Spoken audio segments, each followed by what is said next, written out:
4 जून 2024 को लोकसभा चुनाव 2024 के नतीजे आते हैं। भारतीय जनता पार्टी उत्तर प्रदेश में पिछड़ती है।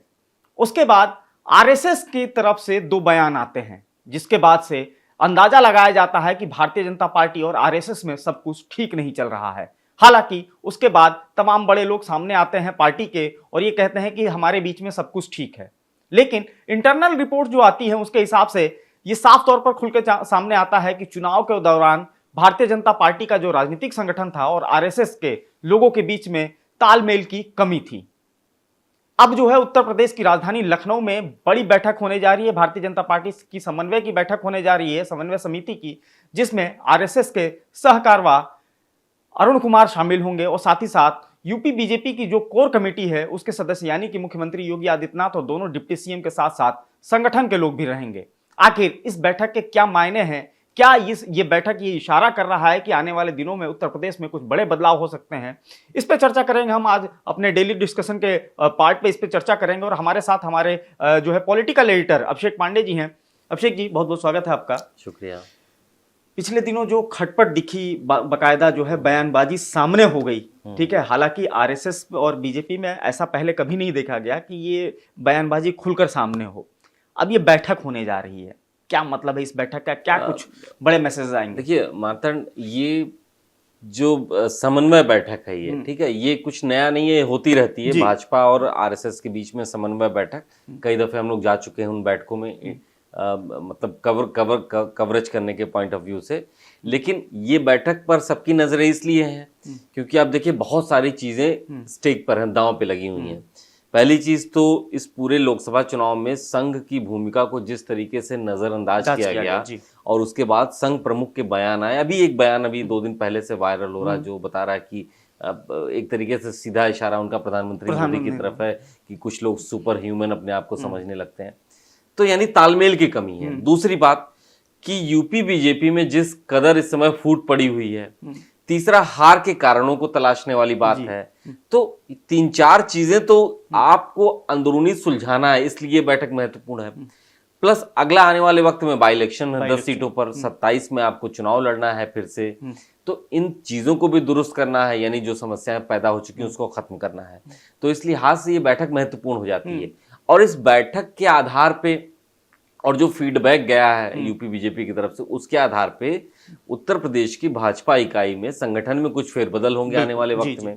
और प्लस सरकार में भी कुछ चेंजेस होंगे जिसकी संभावना लग रही है और ये उपचुनाव के बाद हो जाएगा, ये ऐसा लग रहा है। तो उस लिहाज से बैठक बहुत महत्वपूर्ण है क्योंकि संघ को जिस हिसाब से संघ और भाजपा पहले पैरेलल चलते थे, लेकिन बीते कुछ समय से देखा जा रहा है कि संघ की रफ्तार को भाजपा ने थोड़ा सा पीछे छोड़ दिया और अपनी रफ्तार तेज कर ली थी। उस रफ्तार के बीच में जेपी नड्डा का बयान आता है, उसी रफ्तार की वजह से एक्सीडेंट हुआ। जो जेपी नड्डा साहब का बयान आया था लोकसभा चुनाव के दौरान कि भाजपा स्वतंत्र है अपने निर्णय लेने के लिए, तो ठीक है, आप स्वतंत्र हैं, लेकिन आप कभी उस परछाई से बाहर नहीं निकल सकते जहां पे संघ की भूमिका रहती है।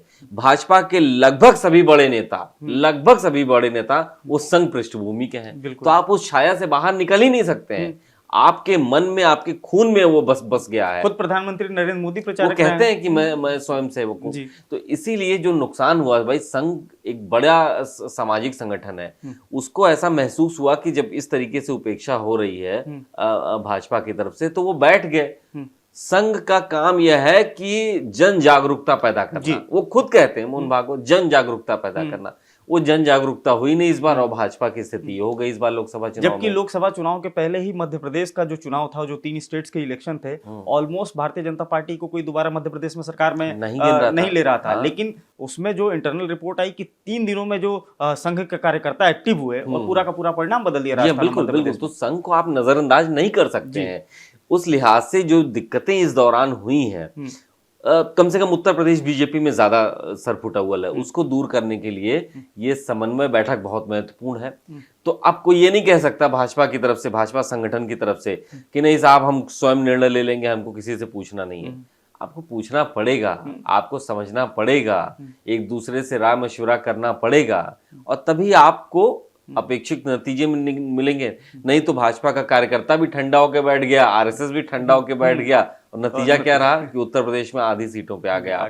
और भाजपा की दिल्ली में क्या स्थिति आप देख रहे हैं इस समय। तो ये दिक्कत इसीलिए आई थी, संघ को नजरअंदाज किया गया था, ये आरोप लगते रहे। तो अब जैसे खबर आई कि ये बैठक होने जा रही है कोऑर्डिनेशन की आरएसएस बीजेपी की, तो सबकी नजरें हैं कि क्या निर्णय हो सकता है। क्या केशव प्रसाद मौर्य और योगी आदित्यनाथ जी के बीच में जो दिक्कत है उसको दूर करने के लिए बैठक बुलाई गई है, या संघ और बीजेपी के बीच में जो तालमेल में जो कमियां थी, या एक रूटीन बैठक है, ये हर साल होती है। हम लोग को बहुत अच्छे से पता है, हम लोग जाते रहे उस बैठक के अंदर, हम लोग की एंट्री नहीं है, लेकिन बाहर खड़े रहते हैं, देखते हैं कि क्या हो रहा है। लेकिन इसकी महत्वता इसलिए बढ़ जाती है क्योंकि बीते कुछ दिनों से जो हुआ 4 जून के बाद से, जैसा आप बता रहे हैं, उसके बाद ये बैठक महत्वपूर्ण, और प्लस मोहन भागवत जी जिस तरह मुखर होके बोल रहे हैं, उनके बयान आ रहे हैं, और ऐसा लग रहा है कि वो सीधे भाजपा की शीर्ष नेतृत्व को, ये दूसरी बार रहा, ये एक तरीके से सीधे एड्रेस कर रहे हैं, उनसे बात कर रहे हैं, उनसे कह रहे हैं कि आप लोग जो समझ रहे हैं वैसा है नहीं, आप लोग धरातल पे रहिए। पहले बयान में तो घमंड वगैरह तक की बात आ गई थी सामने। बिल्कुल, और इस वाले बयान में उन्होंने कहा कि सुपर ह्यूमन समझने लगते हैं, खुद को भगवान समझने लगते हैं, बहुत सारी बातें उन्होंने कही हैं, लेकिन नाम नहीं लिया, लेकिन हर समझने वाला समझ सकता है कि किसके लिए कह रहा है। अच्छा, एक और बड़ी चीज है, उत्तर प्रदेश में बीजेपी की जो स्थिति हुई लोकसभा चुनाव में, उसमें वोटों का जो वर्गीकरण था, जो भारतीय जनता पार्टी के साथ था, खासतौर से निचले तबके का जो वोट था, माना जाता है कि आरएसएस का बड़ा जो है एक धड़ा जो है, इस वोटों को, जो ये वोट भारतीय जनता पार्टी की तरफ आए थे, उसमें आरएसएस का, संघ का बड़ा योगदान था, खासतौर से संघ की जो मोहल्ला बैठकें थी, इन सब में। तो क्या संघ जो है, जो उपचुनाव होना है, उसके बाद 2027 का चुनाव है, खासतौर से वो दलित वोट वर्ग जो है, जो संविधान वाला नैरेटिव बना, क्या उसमें संघ जो है एक महत्वपूर्ण भूमिका निभाएगा? बिल्कुल, आप देखिए संघ के जो प्रचारक होते हैं प्लस जो विस्तारक होते हैं भाजपा के, वो भी संघ पृष्ठभूमि के होते हैं, उनका काम ही यही होता है। मैंने देखा है कि यहाँ के विस्तारकों को मध्य प्रदेश भेज दिया जाएगा, राजस्थान भेज दिया जाएगा, अलग अलग कोनों में भेज दिया जाएगा, वहां प्रवास करते हैं, रहते हैं लोगों के बीच में और जन जागरूकता करते हैं। यही संघ का कहना है और यही काम। जन जागरूकता मतलब आपको एक तरीके से आपकी अपनी आइडियोलॉजी को आगे लेके जाते हैं। तो उनकी बड़ी भूमिका रही है 14 से लेकर के अब तक। आप देखिए कि 24 के चुनाव तक भी भूमिका रही है उनकी। लेकिन जब उनके काम के आकलन को आपने थोड़ा नजरअंदाज किया तो उसका नतीजा ये देखने को मिला।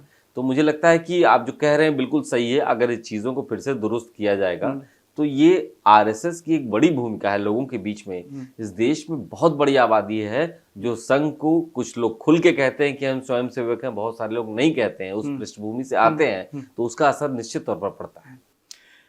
बिल्कुल। तो इस बैठक पे सबकी नजरें हैं और नजर होने की वजह भी जो है वो वाजिब हैं। आखिर पिछले दिनों जो भारतीय जनता पार्टी और आरएसएस के बीच में हुआ, जिस तरीके से बयानबाजी आई और जिस तरीके से रिपोर्ट में तालमेल की कमी दिखी, देखना होगा कि इस बैठक में क्या कुछ निकल कर आता है, या ये हमेशा की तरह रूटीन बैठक होती है, या फिर जिस तरीके से राजनीति गरमाई हुई है भारतीय जनता पार्टी के अंदर, उसको जो है किस तरीके से ये साथ लेकर आते हैं, किस तरीके से जो है आने वाले उपचुनाव से पहले तालमेल दोनों संघ और भारतीय जनता पार्टी के बीच में बैठता है। ये सारी तमाम चीजें जो है वो देखने वाली होंगी।